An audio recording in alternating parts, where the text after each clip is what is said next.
Bonjour à tous et à toutes, vous êtes sur le podcast Les Rendez-vous de Vulcain, une idée originale de CTIF, le podcast du savoir métallurgique, dont le nom Vulcain, qui est, pour petit rappel, le dieu romain de la métallurgie et de la forge.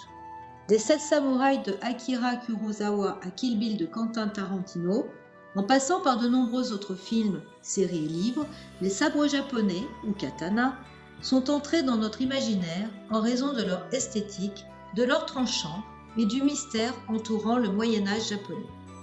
Dans cette interview, nous retraçons l'histoire des sabres katana, mais surtout leur technique de fabrication par forgeage très particulier. Aujourd'hui, nous allons donc parler des sabres japonais, une merveille métallurgique, et pour cela, nous avons le plaisir de recevoir Christine Colliard, responsable du service communication chez CTIF. Bonjour Christine. Bonjour Magali. À quelle époque apparaît ce style d'armes au Japon ? Alors, les premières armes apparaissent au Japon dès la période Yayoi, à partir de 300 ans avant Jésus-Christ. Le sabre japonais est né d'une volonté d'amélioration purement technique. Qui a inventé le sabre japonais ?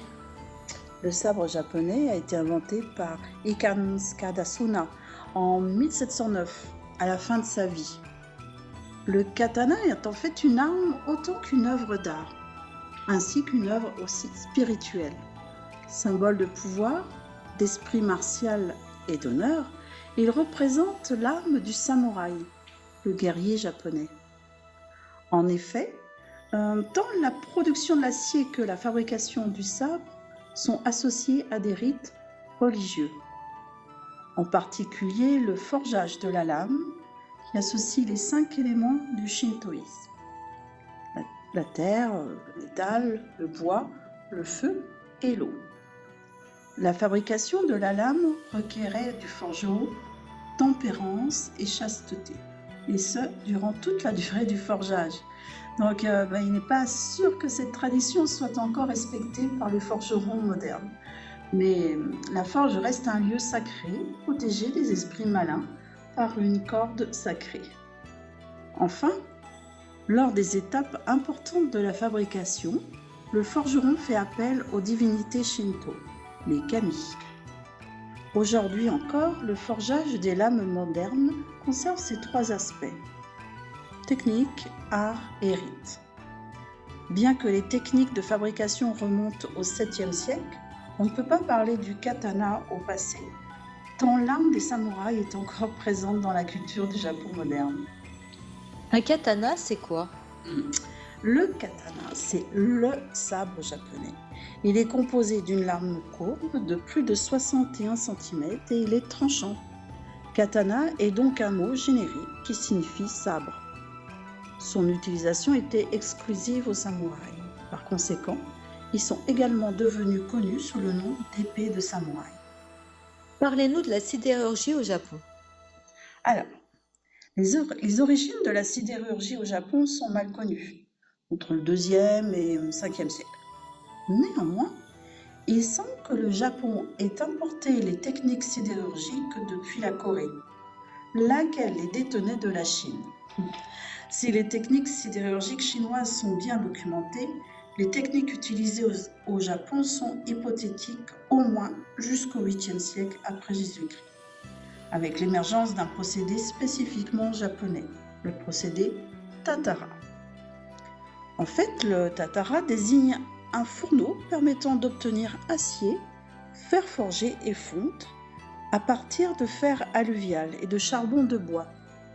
Ce fourneau léger et provisoire est totalement adapté aux sidérurgistes itinérants, alors de tradition.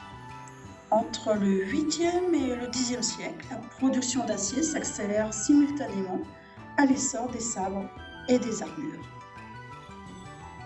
Ce n'est qu'en fait qu'au XIVe siècle que les sidérurgistes, jusqu'alors itinérants, se sédentarisent, conduisant à l'émergence de structures semi-industrielles entre le XVe et le XIXe siècle, la période Edo, et le développement aussi du procédé tatara-beki. Loin de rester isolée au XVIIe siècle, la sidérurgie japonaise s'enrichit des techniques européennes. La durée du tatara-beki est de 4 jours et demi, incluant la fabrication du fourneau et les rites religieux associés au process d'élaboration de l'acier. La teneur en carbone de l'acier obtenue titre entre 0 et 4% pour la fonte, en raison de l'hétérogénéité de température dans ce type de fourneau, qui se situe entre 1200 et 1500 degrés. Seule la moitié de l'acier obtenu permet de fabriquer les sabres, avec une teneur en carbone située entre 0,6 et 1,5%. Pour les sabres de haute qualité, la teneur en carbone devait être entre 1 et 1,2%, qui ne représente alors plus qu'un tiers de l'acier obtenu.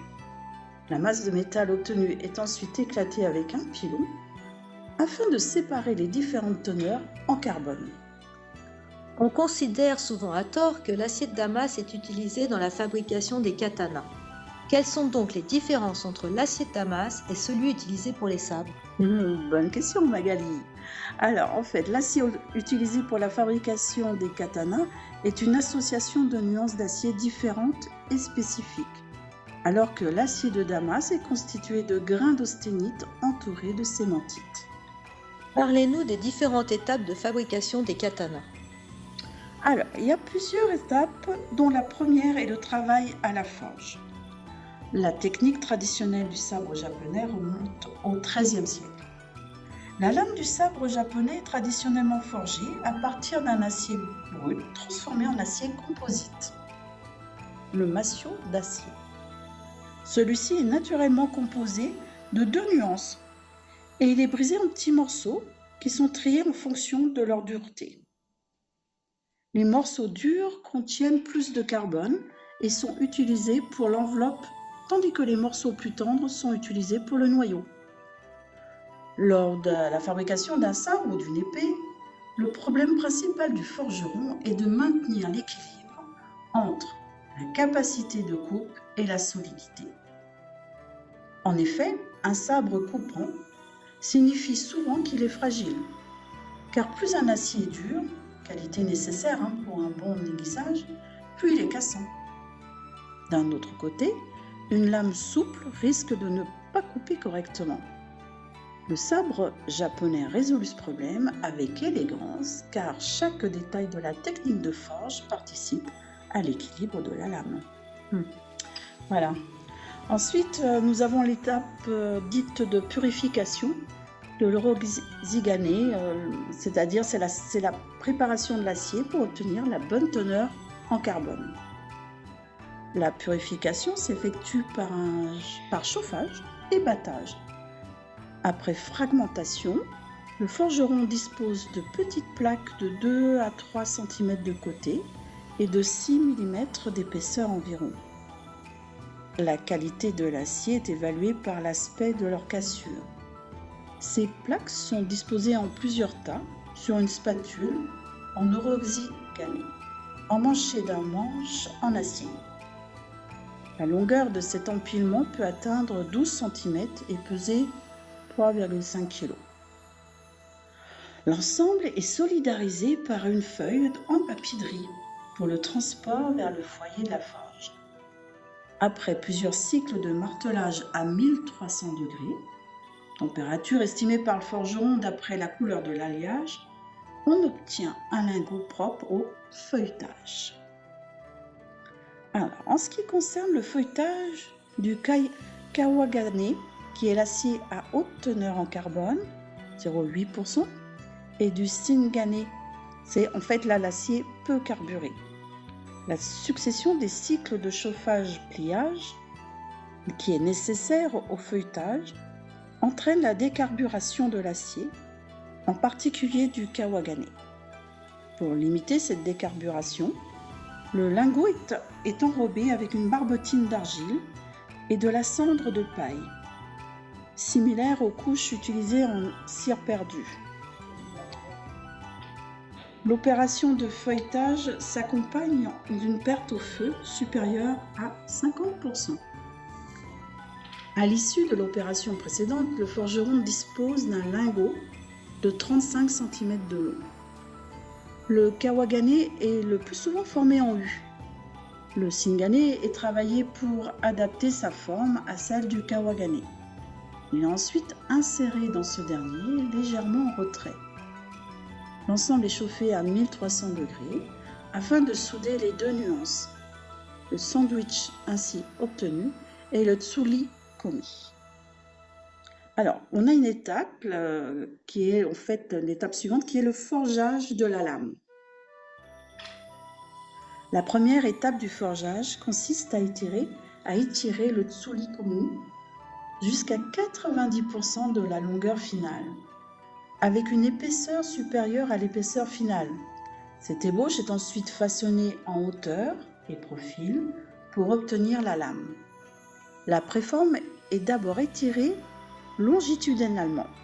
Pour cela, l'ébauche est chauffée à 1100 degrés, on obtient une couleur jaune, et forgée rapidement jusqu'à ce que la température atteigne 700 degrés. On a une couleur alors rouge. La lame est ensuite réchauffée par tronçon pour la travailler sur sa hauteur. Le forgeron commence par la pointe et remonte vers la garde. Afin d'obtenir une lame plate, le forgeron travaille alternativement les deux faces. À ce stade, le tranchant n'est qu'ébauché et présente une épaisseur de 2,5 mm. La lame subit alors les premières étapes de finition. Les irrégularités superficielles sont éliminées à l'aide d'un outil à deux mains, le seine.